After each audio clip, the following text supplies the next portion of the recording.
You're in the middle of a normal conversation. Someone asks you a simple question: where you've been, what you've been working on, why you made a certain choice. And before you realize it, you're 3 sentences deep into an explanation no one asked for. You're adding context, clarifying your reasoning, making sure they understand why you did what you did, making sure they know you thought it through, that it wasn't careless, that you had good reasons. And the person you're talking to hasn't even reacted yet.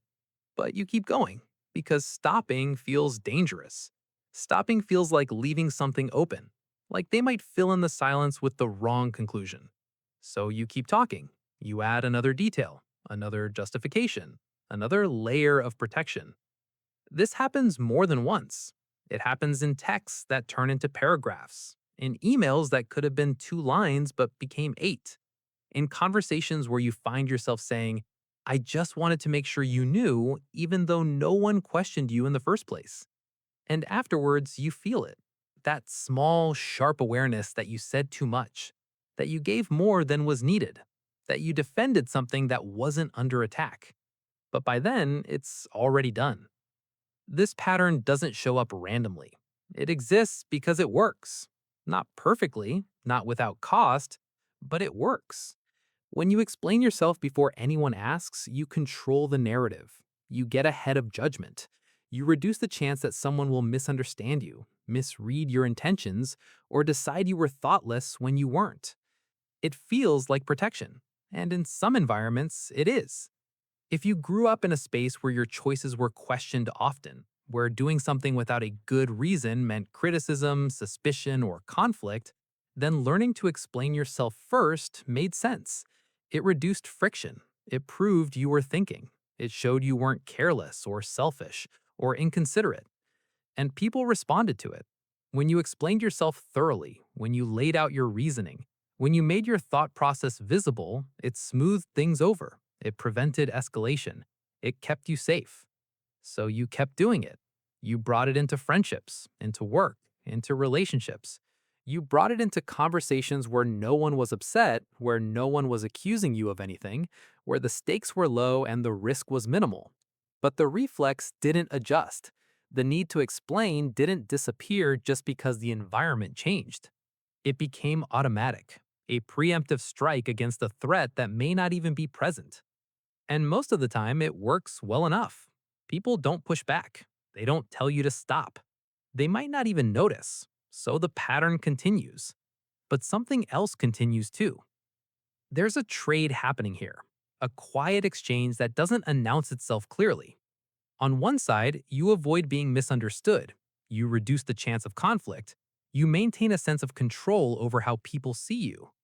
On the other side, you exhaust yourself. You give more energy than the moment requires. You position yourself as someone who needs to justify their existence in small, constant increments. Every time you explain yourself without being asked, you're making a statement. Not out loud, not intentionally, but the message is there. I am not trustworthy by default. I need to prove my reasoning. I need to show my work.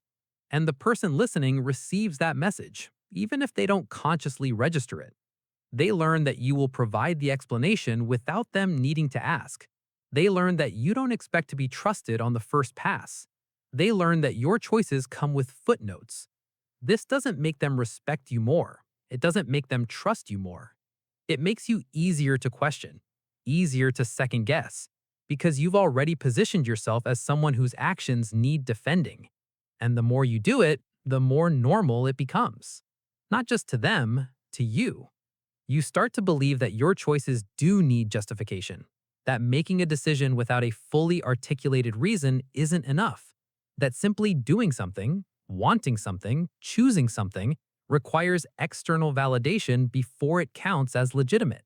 So you keep explaining, you keep adding context, you keep making sure people understand. And in the process, you train yourself to distrust your own judgment. The cost doesn't arrive at once. It accumulates. It shows up in how drained you feel after conversations that should have been easy, in how much space you take up in your own mind rehearsing explanations for things that haven't even been questioned yet, how often you say sorry when you haven't done anything wrong, because apologizing and explaining have become the same reflex. It shows up in how people interact with you. When you consistently explain yourself without prompting, people stop taking your first answer seriously.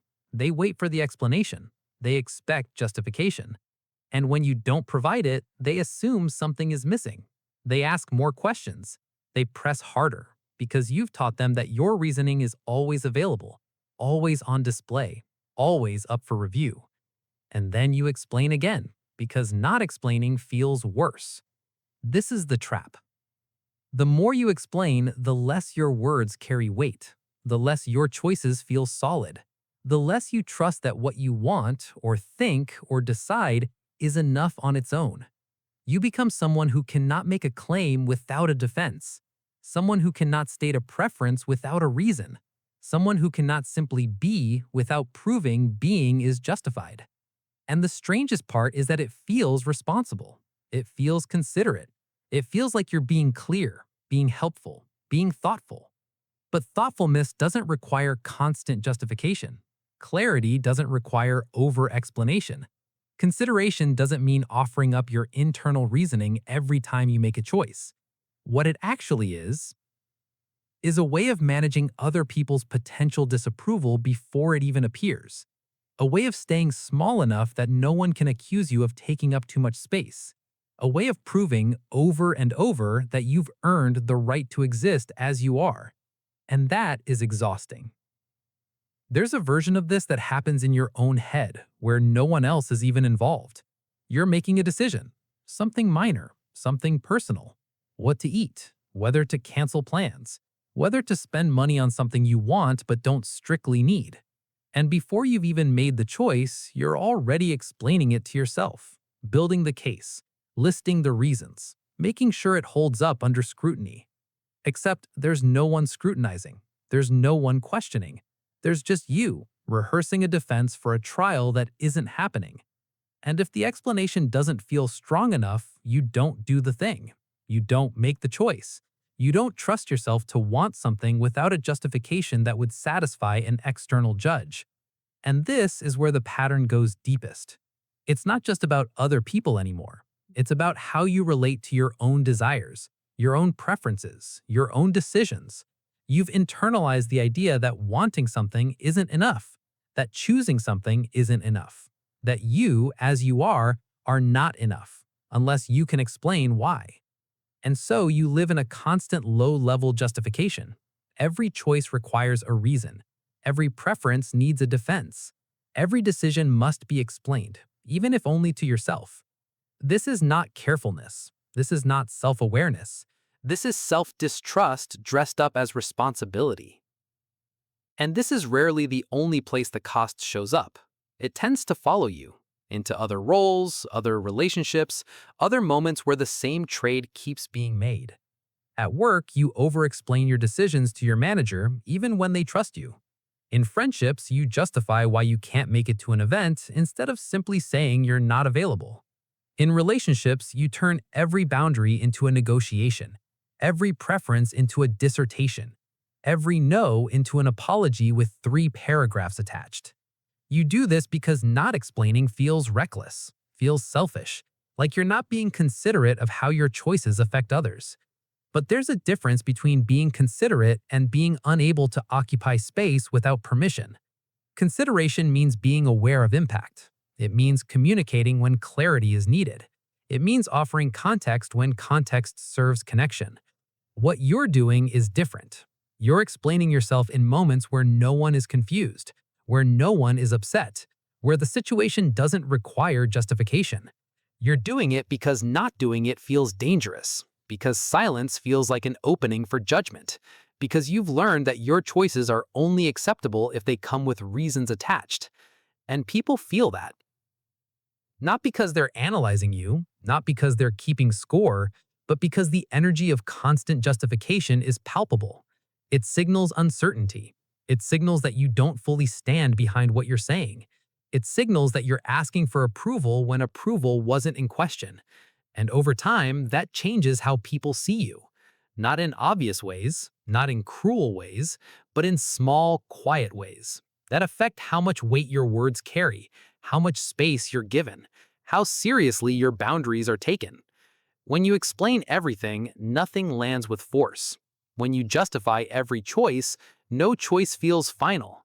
When you constantly offer reasons, people learn to wait for the reasons instead of trusting the choice, and you become someone who is easy to override. Here's what makes this particularly difficult to see clearly. The pattern is invisible to you while it's happening. You're not thinking, I'm over explaining right now. You're thinking, I need to make sure they understand. You're thinking, I don't want them to think I didn't consider this. You're thinking, it's better to be clear than to leave room for misunderstanding. And those thoughts feel reasonable. They feel responsible. They feel like the right thing to do. But they're not neutral. They're not just good communication. They're compensation.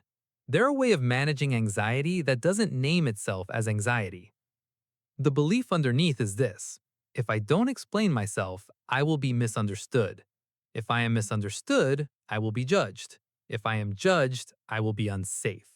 And so you explain, you add context, you make sure, you protect. But protection that never stops isn't protection, it's hypervigilance. And hypervigilance doesn't just guard you from real threats, it treats every interaction like a potential threat. Every silence is like an accusation. Every lack of response is like disapproval. And that is a heavy way to live. The cost is not theoretical. It's real. It's felt. It's already showing up in your life, whether you've named it or not. It shows up in how much energy it takes to send a simple text, how long it takes you to hit send on an email because you keep rereading it, adjusting the tone, adding another sentence to make sure it doesn't sound wrong. It shows up in how often you feel misunderstood anyway, even after all the explaining. Because explaining yourself constantly doesn't actually prevent misunderstanding. It just makes you responsible for managing other people's perceptions, which is something you cannot control. It shows up in how little room you have left for yourself. Because when every choice requires justification, when every preference needs a defense, when every decision must be explained, there's no space left to simply want something, to simply choose something, to simply be. You lose access to your own clarity because clarity doesn't come with footnotes. It doesn't come with justifications. It doesn't come with a case built in advance. Clarity is just knowing and acting from that knowledge without needing to prove it first. But you can't do that anymore because you've trained yourself to distrust any choice that doesn't come with a reason someone else would accept. And that is a lonely place to live because it means you're never alone with yourself. You're always performing for an invisible audience, always preparing for a judgment that may never come, always defending against a criticism that hasn't been spoken. And the audience is often not even real. It's a projection, a composite of every person who ever made you feel like your choices needed justifying, every environment that punished you for doing something without explaining why first, every interaction that taught you that your reasoning was more important than your right to choose. And you carry that with you into rooms where no one is judging you, into relationships where people trust you, into moments where you are entirely safe. But the reflex doesn't know that. The reflex only knows explain first, protect yourself. Don't give them a reason to question you. And so you do, again, and again, and again, until you forget what it feels like to just make a choice and let it stand. There's a moment that happens sometimes, after you've finished explaining yourself. A small pause where you realize no one asked for that. They weren't confused, they weren't upset, they weren't waiting for justification, they were just listening, and you filled the space with defense anyway. And in that moment, you feel it, the weight of what you just gave away, the energy you just spent, the position you just took, smaller than necessary, more apologetic than the situation required. And you might think, I should stop doing that. But the next time a similar moment comes, you do it again. Because the discomfort of not explaining feels worse than the exhaustion of explaining too much. That discomfort is the part that needs attention. Not because it's wrong, not because you need to fix it, but because it's information. It's telling you that somewhere, at some point, not explaining yourself became dangerous. And that danger was real, and the adaptation you built was necessary. But necessity doesn't mean permanence. and survival strategies that once kept you safe can become prisons when the threat is no longer present. The pattern continues because it still feels necessary, because the fear underneath of being misunderstood, of being judged, of being seen as careless or selfish or inconsiderate is still active. But that fear is based on old information, old environments, old consequences that are no longer guaranteed. And the cost of continuing to live as if those consequences are still inevitable is not small. It's not neutral. It's not without impact. It's your energy, your clarity, your ability to trust yourself, your capacity to make choices without needing external validation, your right to take up space without apologizing for it first. And those are not small things. What makes this difficult is that the pattern doesn't announce itself. It feels reasonable each time, necessary even, until you notice how often you're the one paying. You're the one who's tired after conversations that should have been simple. You're the one who second guesses choices you already made. You're the one who can't state a preference without a reason. You're the one who assumes people need convincing before they'll trust you. And none of that is happening to you, it's happening through you. You're participating in it. Not because you're weak, not because you're broken, but because at some point this pattern worked. It kept you safe. It reduced conflict. It helped you survive an environment that required constant justification. But you don't live in that environment anymore. Or if you do, not every environment you're in now requires this level of defense. And continuing to operate as if every interaction is a potential interrogation means you never get to experience what it's like to be trusted by default, to be taken at your word, to make a choice and let it stand. Because you don't give people the chance. You explain before they ask. You justify before they question. You defend before anyone attacks. And in doing so, you position yourself as someone who doesn't expect to be believed. And people treat you accordingly. There's a version of you that exists underneath all the explaining. A version that knows what it wants without needing to prove why. A version that makes choices and lets them stand. A version that doesn't need to manage other people's perceptions in order to feel safe. That version isn't gone. It's just buried under years of justification, under the belief that your choices only count if they come with reasons someone else would accept. But being misunderstood is not the same as being wrong, and not everyone who hears you will understand you. And that is not a problem you can solve by explaining harder. Some people will misread your intentions no matter how clearly you lay them out. Some people will judge you no matter how much context you provide. Some people will question you no matter how thoroughly you justify yourself. And continuing to explain yourself to people who are determined to misunderstand you is not clarity, it's not communication, it's self-erasure.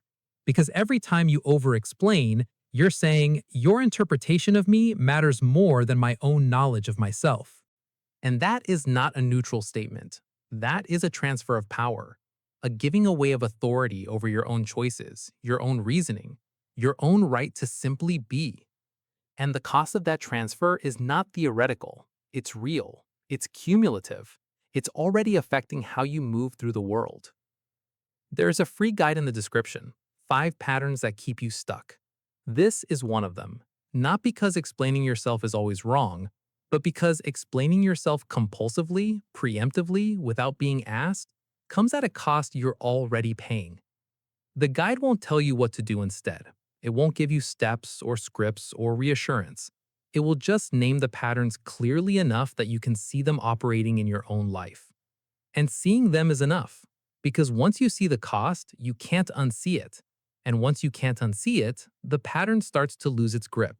Not immediately, not all at once, but slowly, steadily, in the same way it built up. This pattern didn't appear by accident. It helped you survive something real. It reduced conflict. It kept you safe in environments where your choices were questioned, where your reasoning was scrutinized, where not explaining yourself meant criticism or punishment or withdrawal. But the cost didn't disappear just because the situation changed. It shows up quietly in how much energy it takes to have a simple conversation, in how little room you have left for your own preferences, in how often you feel misunderstood even after explaining yourself thoroughly, in how rarely you let a choice stand on its own without justification. You don't have to decide anything tonight. You don't have to change how you move through the world. You don't have to stop explaining yourself tomorrow. But if you've noticed this cost, if you felt the exhaustion of defending choices no one questioned, if you've caught yourself adding context no one asked for, if you've realized that your words carry less weight the more you use them, then you've already started seeing it. And once you see it, the recognition doesn't go away. It doesn't demand action, but it doesn't let you pretend anymore either. If you want to, you can leave a single sentence below. Not an explanation, not a defense, just one place where you've noticed this cost in your own life. And even if you say nothing, the recognition will keep working. Whenever you're ready to keep observing, you know where to find this space.